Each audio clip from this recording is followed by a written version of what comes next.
So the story didn't happen to me, but I heard it many times when I was growing up.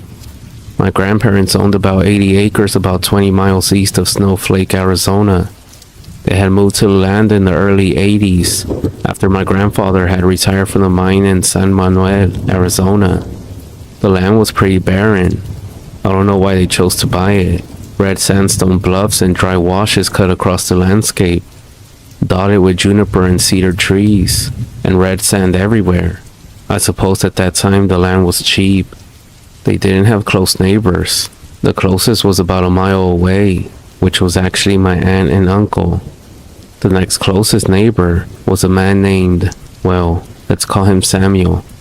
I never got his first name, just Samuel. He lived about 4 miles from my grandparents at the base of one of the sandstone bluffs. He was an asshole rancher, from what my grandparents said. He thought that he owned everything and was entitled to do whatever he wanted. More than once, my grandpa had caught Samuel cutting his barbed wire fence to let his own cattle into my grandpa's land to graze. Now this area is full of ancient Anasazi Pueblo ruins. Most of them have been destroyed by ranchers with backhoes trying to find pots to sell. I'm sure Samuel was one of them. So the story goes, one day after losing a calf, Samuel stumbles upon a cave sealed by a giant slab of sandstone against one of the sides of the bluff. Curious about it, he used a backhoe to remove the boulder. After going inside, he discovers it to be one of those Anasazi burial caves. I'm sure he was pretty excited. He starts taking things from the burial cave and starts selling them. Well, from that moment on, he has some pretty shitty luck. First, he lost about $500,000 in the stock market. Then, his cattle all get a disease and die. In financial ruin, he gets another blow. His wife gets diagnosed with a rare disease and dies.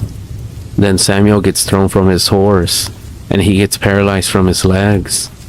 This all happens within a couple of years. He tells everyone that he knows that he's become cursed from the Anasazi burial. They laugh it off. Samuel ends up putting everything that he still has and seals the cave back up with the boulder. He then abandons all his belongings and just leaves one night. This is all late in the 1980s, by the way. Jumping a couple of years ahead since Samuel abandoned his ranch house, the land and house are bought from a man from California. He puts the ranch house up for rent. My aunt is pregnant with her first son and decides to move from San Manuel to Snowflake to be closer to her parents. Now, Samuel's house is fully furnished. My aunt and her husband move in. He finds a job working nights at the local paper mill. It is very creepy out there at night. At first it seems like a nice little place. Creepy at night, but not too bad.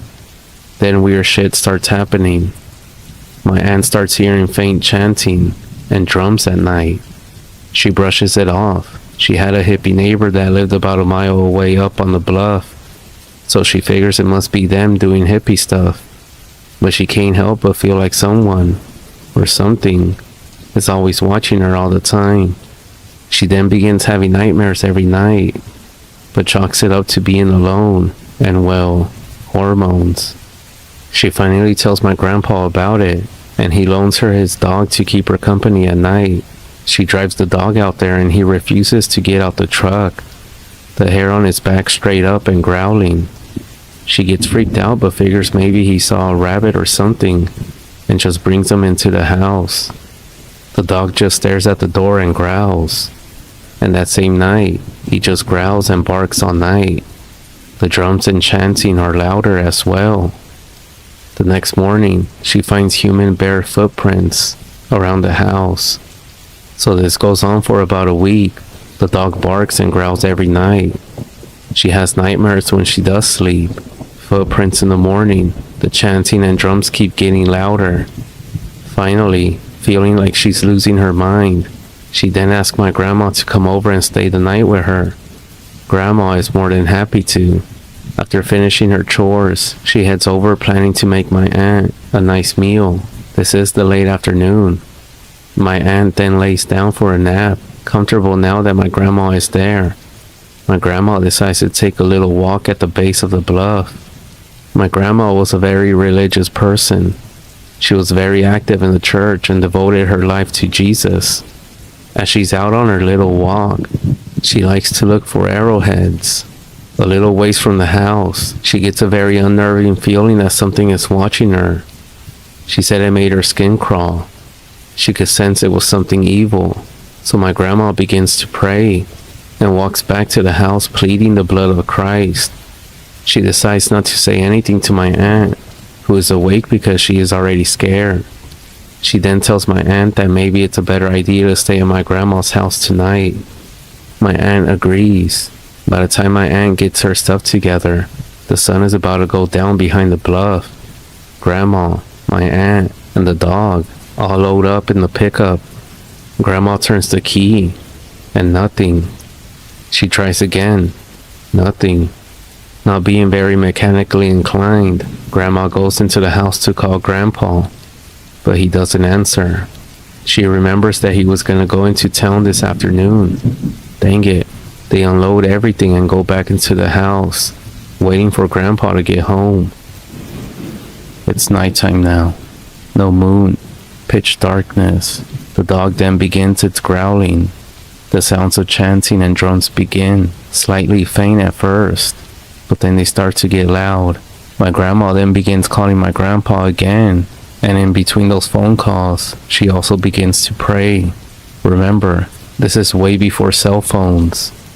They then hear something outside, some sort of howling, but it's not a coyote, something more ominous and terrifying.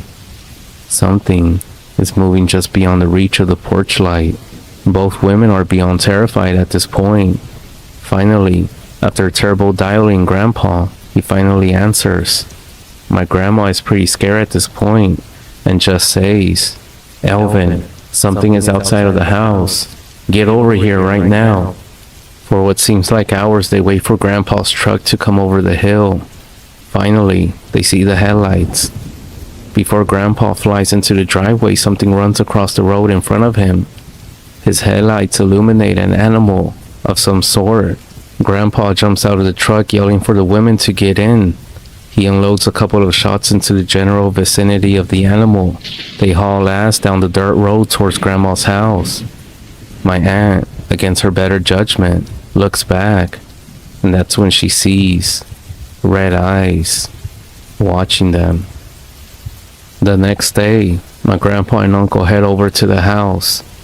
Grandpa verified that all around the house, there were bare footprints in the sand, along with some very large coyote tracks. Needless to say, my grandma and aunt never went back to that place again. My aunt won't even talk about it. I made the mistake of staying up too late and listening to the grown-ups talk. My aunt moved in with my grandparents, and my grandma swears that she would sometimes see those red eyes at night stalking the edge of her property. As far as I know, other people had tried living in Samuel's house, but they end up leaving within a month or two. That whole area is cursed. I always hated going out there. There's a strange evil feeling that I get, even at my grandparents'. I have more stories about that cursed land that also involves other family members, but that's for another time. After researching and talking to my Native American friends, I'm pretty sure my family members had the misfortune of running into what they call a skinwalker. According to the Native Americans in the area, they like to visit graveyards, looting and desecrating the sites. They take pieces of the bodies, the bones, and other stuff, and they grind them into powder to use them in their curses. They're also known to terrorize people away from areas like burials and ruins. So I guess that explains quite a bit of all the stuff that happened around the house. I have talked to many Navajo people, and they all say the same thing as well. They say to never go near or touch any sort of pottery because you can actually get cursed or sick, and the only way to get rid of this is through a special ceremony, As for the Skinwalker, he doesn't think it would be an Asasi curse. He said maybe it was a neighbor that was jealous of what they had and wanted it for their own. However, but they do use the bones as powder, and they shoot bone needles into you that gets you sick. He also mentioned that this is why you need to be careful when you go to a thrift store and you end up buying a cursed object and it gets attached to you.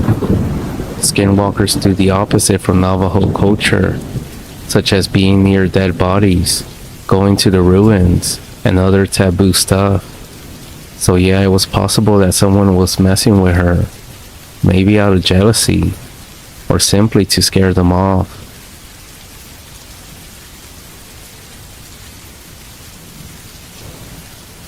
My friends and I have this annual ritual. Every year, we get together and stay in a cabin up north. My friend Jake owns the cabin. Actually, it belongs to his father, but he lets us use it for a small fee. The cabin itself is incredibly nice both inside and out. Apart from having a mostly wooden exterior and it being isolated up in the mountains, one might actually mistake it for a vacation spot. It was that time of year, and we all got together once again. Over the past years, it's just been me, Jake, and our two other friends, Chris and Mike. We started doing this yearly thing about 5 years ago when we all graduated from high school. We worried that we would lose touch with each other and that we wouldn't see each other anymore, so we all agreed to meet up once a year and spend the weekend together. The first year was a bit rocky. Mike couldn't make it because he was being extremely overworked without being able to get any time off, so it was just Jake, Chris, and I. We didn't do a lot. We mostly just watched movies, played some video games, and ate all the junk food we had brought with us. The following year was much better. On this time, we all got time off from work and met up on the mountain. We almost broke our necks because we were sledding while intoxicated. We still played video games for most of the weekend, but before we left, Mike had felt bad about the previous year, so he brought a truckload of fireworks with him. We spent our last night there blowing up snow hills and filling the night sky with an incredible show of colors. The next year, we threw a large party up on the mountain. We had invited coworkers, old friends, and it was the first year I had brought Nikki with me. We had just started dating, and since we were inviting pretty much everyone we knew, I figure, well, what the hell, right? Everyone had a great time, or so they told me. There was a lot of drinking, a lot of party games, and a broken wooden deer carving that we had to pay Jake's dad back for it. But overall, it was a great time. Last year, we chose to limit the amount of people. We could only bring one additional person with us, just to keep the alcohol intake and damages to a minimum. Jake, Mike, and I all each brought our girlfriends. Chris, on the other hand, came alone. Anyways, as we spent that weekend watching old scary movies, playing board games, and taking hikes through the snowy wilderness, overall, it was a pretty good time. Last week, however, was anything but good. While Nikki and I were making our way up to the mountains, we had received a warning that a massive blizzard was heading our way. She gave me a nervous glance, but it had snowed up there lots of times before, and I told her not to worry about it. We had just arrived when the snowfall began to pick up. We grabbed our things and quickly dashed inside. We found Mike and Chris setting up a video game, and Jake in the kitchen putting away the food he had brought. I greeted them, then inquired to where their better halves were. They all said, almost in comical fashion, working. I laughed at the coincidence and took my jacket off. I asked Jake if he had seen the weather. He nodded, saying that we were going to get a few feet of snow, but nothing major. So we quickly settled in. After a few hours of watching Chris stomp Mike in Street Fighter, we all decided to watch some movies Jake had brought with him. His famous collection of scary movies, which I wasn't actually interested in, but of course, I was outvoted. While they put on the first movie, I stared out the window watching the endless snowfall outside. The sky was already darkened from the clouds overhead, but was now becoming much darker as the sun started going down. But something caught my attention through the flurry of snow. I wasn't sure, but I thought I saw someone standing out there. I blinked my eyes, and whatever it was wasn't there anymore. Thinking it was just the snow playing tricks on me, I rejoined everyone at the TV. About an hour into the film, Nikki had to use the bathroom, and a few moments later, we all jumped up to her screaming. Everyone else gave each other confused glances. As I ran to the bathroom, I found Nikki standing outside of the bathroom door. I asked what was wrong, and she just pointed to the window. She said that she saw something staring at her through the glass. Being the good boyfriend that I am, I puffed up my chest and walked over to the window. Looking closely through it, the only thing I could see was a thick layer of snow falling from the sky. By that point, our friends had joined us, and she told them what she saw. They all thought the movie had gotten to her, but I couldn't help but think about when I saw something standing outside as well. We decided to call it a night, and each retired to our respective rooms. Throughout the night, Nikki just kept glancing out of the window. I told her to relax. If it was somebody, there were 5 of us, and only one of them. This actually helped her calm down a bit. A couple of hours after we fell asleep, I was awoken to a tapping coming from the window. I cracked my eyes slightly open. On the other side of the glass was a face. It didn't look human. Its head was as white as the snow falling all around it, which contrasted the darkness outside. Its eyes were white and vacant, almost as if it were blind. A long, clawed hand tapped a pointed finger on the glass. It seemed like it was trying to get our attention, but the way it moved its head as it tapped made it seem like it had never touched glass before. After a few minutes of watching it, it slowly stepped backwards away from the window and faded from view. I immediately shook Nikki awake and told her what I saw. I could see the panic in her eyes slowly start to build as I described it. She told me that that was exactly what she had seen in the bathroom. We quickly got up and woke the others, explaining what I saw. They were all skeptical. They all didn't really believe us, but I told them that we needed to leave now. While everyone else was packing their things, I walked over to the door and opened it.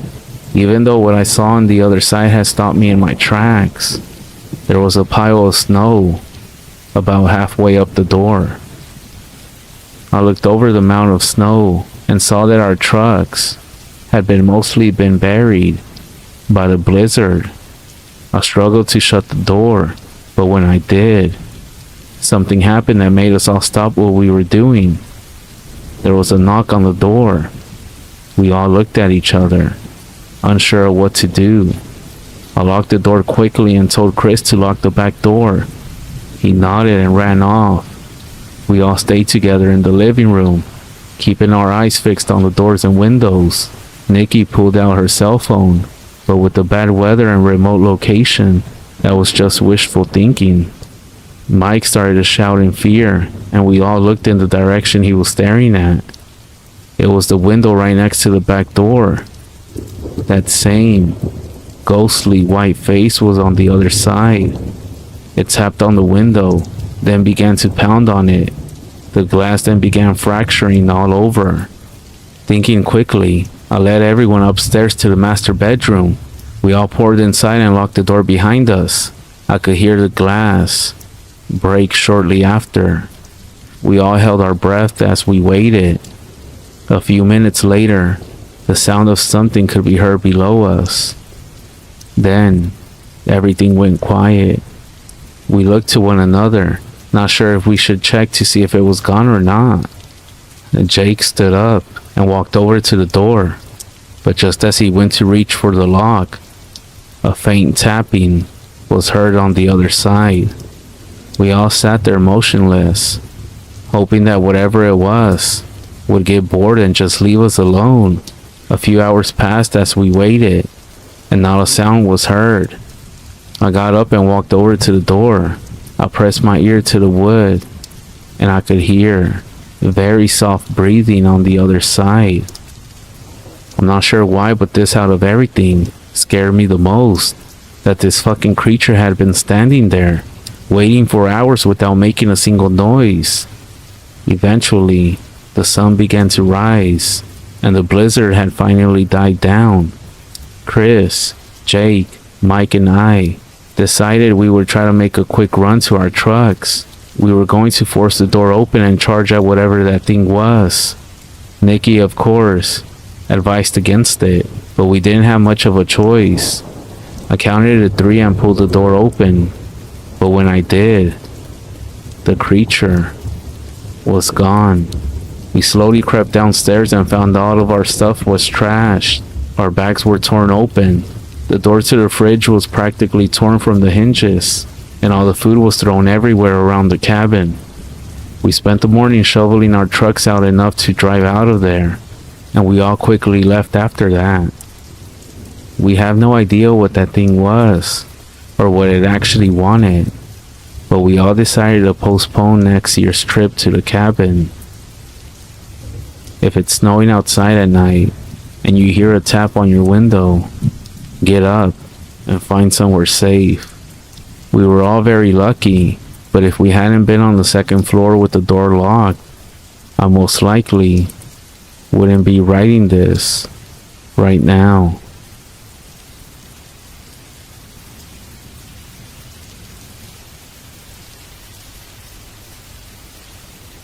I grew up in a small town just north of Anchorage, Alaska. My family had moved there only a few months after I was born. My father was a very outdoorsman. He grew up very traditional. His father and grandfather took him hunting and fishing whenever they could. They would spend so much time outdoors. In fact, going into town felt almost alien to them, or so my father liked to say.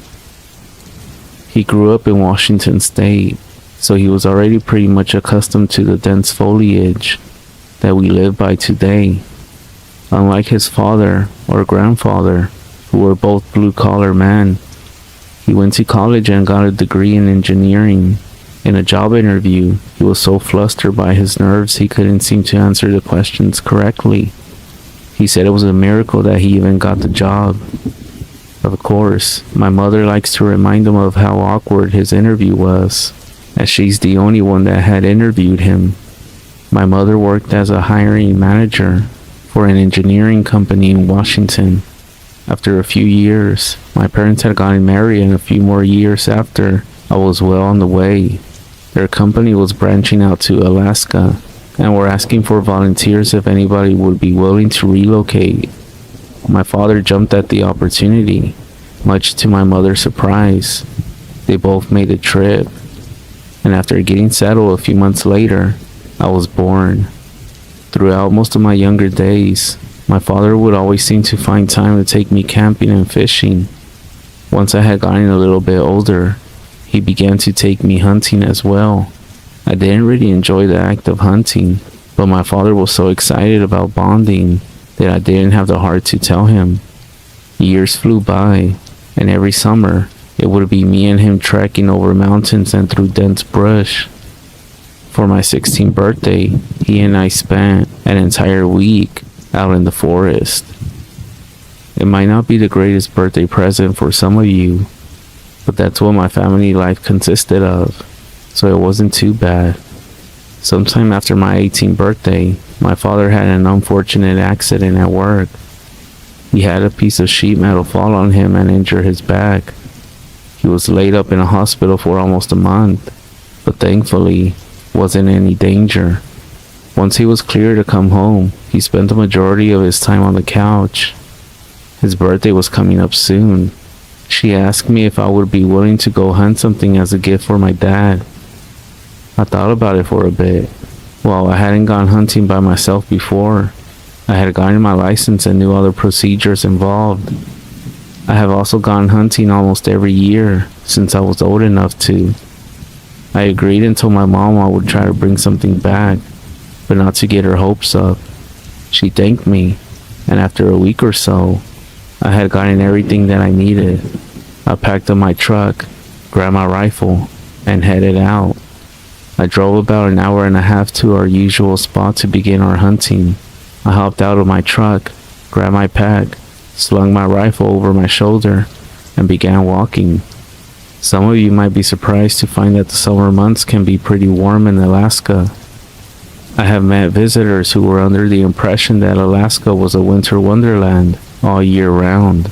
And while that may be the case for some of the parts in Alaska, like further up north, it's not always true further south. It was a clear, sunny day overhead, and so I pushed my way through the thick brush. It seemed like a million mosquitoes wanted to take me down before I even got started. As I hiked further inward, keeping a close eye on my surroundings, I started to feel as if every animal was aware of my presence. My father was a better tracker than I was. I was mostly a few steps behind him, always staying quiet. During my journey, however, I caught a few indications of wildlife nearby, but they had long since fled upon my arrival. Eventually, the bright sun overhead grew dimmer and dimmer as I kept walking. I knew it would be far too dark to hunt soon, so instead, I began searching for a spot to set up camp. After hiking for a few more minutes, I came across a flat area. It seemed like a good place to set up for the night. I unhooked my tent from my pack and began setting it up. Being a one-person tent, it didn't take very long. While I still had a little bit of daylight left, I gathered up some twigs and branches that I could and built myself a small fire just outside of my tent. Not necessarily for keeping warm, but more to keep the insects away. Once I had a fire going, I started to relax, sitting just outside of my tent, taking in my surroundings more intently. There is this feeling that is present when you're in the wilderness by yourself, of peace and quiet. On the other hand, there is also an ever-present danger as well. I try not to think of the latter as I got ready to go to sleep. About 3 hours after I had fallen asleep, I was awoken by a noise nearby. It was the cracking of twigs and the rustling of grass. I cracked an eye open, trying to remain as still as possible, but it was hard to discern what had caused the noise in the first place. I listened close as my sluggish mind became sharper. The faint noise grew louder and louder as it approached my tent. The smell of my campfire filled the air around me. I wondered if it was a bear, curiously wandering about. If that were the case, I didn't want to make any sudden movements. Either way, I waited for around 10 minutes, listening intently for any more sounds, but I didn't hear anything else. After a few more moments of silence, I began to get back into my sleeping bag, and I was once again on the edge of falling asleep. But then, another broken twig forced my eyes open again. I was just about to get up and poke my head outside of the tent when I heard something else. A voice in the darkness. It sounded like a child, a small boy, and it simply said, "Hello." Even though I wasn't moving, I felt my body tense up. Another step sounded outside of the tent, and the voice repeated once more, "Hello? Hello?" This time I noticed something very off-putting about the greeting, apart from the fact that there might have been a child in the middle of the Alaskan wilderness, in the middle of the night. The thing that was off-putting was that the hellos were perfectly identical, almost like it was a recording of some kind. When I heard it, I grabbed my rifle, which was lying next to me, and I gripped it tightly. After another moment, I could hear faint breathing coming from the other side of my tent. The voice sounded a third time, and when it did, I immediately sat up in my tent, trying to make as little noise as possible, and I readied my rifle at the direction of the voice. I could feel sweat beginning to drip down and sting my eyes as I tried to remain calm. I tried to think of a response to this voice, and I could only manage to say, "Who's there?" as soon as those words left my mouth. Dark claws dug into my tent. The violent sound of tearing fabric filled the tent. Through the newly formed holes, I saw what was making that noise, and it definitely wasn't a child. Its skin was a darkened ash, and its eyes were a stark white. Its head was completely bald, but was covered in multiple pockmarks and scratches. A jaw hung slack with slime dripping from it. Upon seeing this thing, my brain only repeated one single word over and over again, a word which I hadn't used in fear since I was a child. Monster. My shaking hand squeezed the trigger, and a ring filled my ears. I couldn't hear anything, but I could see whatever it was stumble backward and collapse under the ground. As the ringing faded in and out, I could hear this thing coughing and wheezing violently. I scrambled to my feet and racked the bolt on my rifle as I forced my way out of what was left of my tent, ready to finish it off. But it was gone. I fearfully scanned the area, keeping my eyes peeled. There was no sign of the creature aside from a small pool of blood in the dirt nearby. I stepped back into my tent and gathered up everything as fast as I could, before quickly making my way back towards my truck. The thought of me not making it out of the woods alive crossed my mind plenty of times as I jogged. Lucky for me, after only an hour of moving through the woods, the faint light of the sun began cresting on the horizon. It was enough to make my journey back a little bit easier. I found my truck and drove out of the woods like a bat out of hell, and made it home soon after. When I got home, I told my mother that I had been unsuccessful in my hunting. She thanked me for trying regardless. My father chimed in from the couch, saying that it would have been different if he had been there. And that might have been true. Even though my father had been injured at his job, I take it as a blessing. A blessing that he won't be going hunting again for a very long time. As for me, well, I don't plan on ever going back into the Alaskan wilderness anytime soon. And if any of you out there are planning a trip, I would highly advise against it. There's something evil living out there in those woods. Something you don't ever want to see for yourself.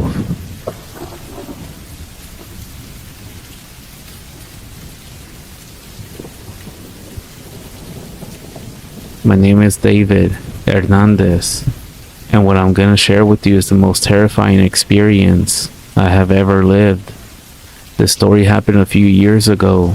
At that time, I lived in a place called San Jose Paso Nuevo, very close to the Cofre de Perote, in a very small town with only a few houses, and it's very quiet. Unfortunately, in this place, I lived through a terrifying experience, one that has to do with an encounter with a nahual. For several months, many people began to report that their animals were disappearing. There was no logical explanation, because even animals disappear during the day. This was a very serious situation, because as I mentioned, it's a fairly poor area. Losing an animal means losing a lot of money. People gather in the classroom of Don Agustin, the oldest man in the town. They began to organize to deal with all this. Some people thought it was someone from a nearby community, intending to take the animals, while others thought it was a coyote from the area. Fed up with the situation, people started to stand guard at night near the pens to catch the culprit. The first few nights, the men who stood guard swear that something made them fall deeply asleep. When they woke up, they realized that the 2 pigs were missing. Angry and upset, they began to count the lost animals in the village, and realized that a total of 52 were missing. The most affected by the situation was a man by the name of Humberto. This man had lost about 35 animals from his property, which was near the town limits by the mountain. This led people to think that maybe it was some sort of predator from the Cofre de Perote attacking the poor animals. To confirm this theory, there was the testimony of Humberto's wife. The lady recounted that one night, she went out because she heard the dogs barking. She walked around carefully and realized that a strange creature was on top of the perimeter fence. This was unlikely because the fence was almost 3 meters high, but this animal was on top and seemed to be some sort of dog. When the lady approached it, the animal jumped and ran off into the darkness. The lady told the story to the people of the town, and her husband offered a large sum of money to whoever kills this beast. My family was always short of money, so I was one of those who volunteered to stand guard on his property. That night, at around 1:30 in the morning, we were watching the goat pen because it seemed that those animals were more like. The pen was made out of stone with adobe, and we were just behind it. Soon, some of our companions fell asleep, and we didn't know how it happened. We were talking and out of nowhere, they just fell asleep. Those of us who were awake began to hear a strange noise, and we decided to prepare the weapons because we had confirmed that it was just a coyote. Maybe this was the reason why everyone else fell asleep, because in my town, it is said that these animals have some kind of witchcraft power.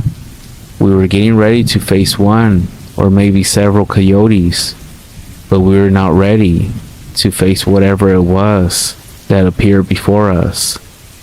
We heard heavy footsteps, and they were gradually getting closer. It was near, and that's when we saw it. A huge creature, gray in color. It was crouching just in front of the pen. I can't explain it. This animal was maybe about 1.5 meters tall in that position, and just when we thought that its size was incredible, we were in for another big surprise. The thing stood up, and its eyes were completely white.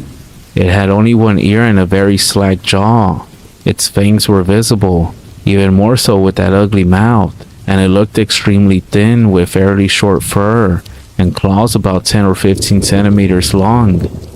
We didn't know what to do, and we had heard stories of nahuales from our grandparents, but it had been years since such a creature had manifested in this area. I couldn't believe a single finger. I was paralyzed with fear, just like everybody else. It stared at us for about 5 minutes, and I swear, those minutes felt like hours. Suddenly, after being completely still, the creature began to move its head up and down. In a matter of seconds, it leaped into the pen, and that made us react, so we got ready to shoot it, but all of our guns jammed. This creature lifted 2 goats and ran off. We reacted a few seconds later and started the pursuit. We were guided by the sound emitted by the goats, and the creature was headed towards the Cofre de Perote. Some of us ran while others went on horseback. Obviously, the latter group got there first. They arrived where the trail disappeared, and we arrived about 30 minutes later. Those who were already there told us that the strange creature had entered a cave about 10 meters away.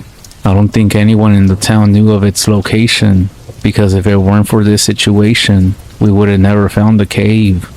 We were guarding the entrance, but nothing happened. Hours passed, and it was dawn when those who had gone on horseback returned for Mr. Humberto. They told him what happened the previous night, and the priest of the town came down to the cave around 8 in the morning. He was told about the events of the previous night, and the priest blessed the place. As soon as he started blessing the place, we began to hear a man crying. The priest told us not to be tricked by it. It was a trick from the Nahual.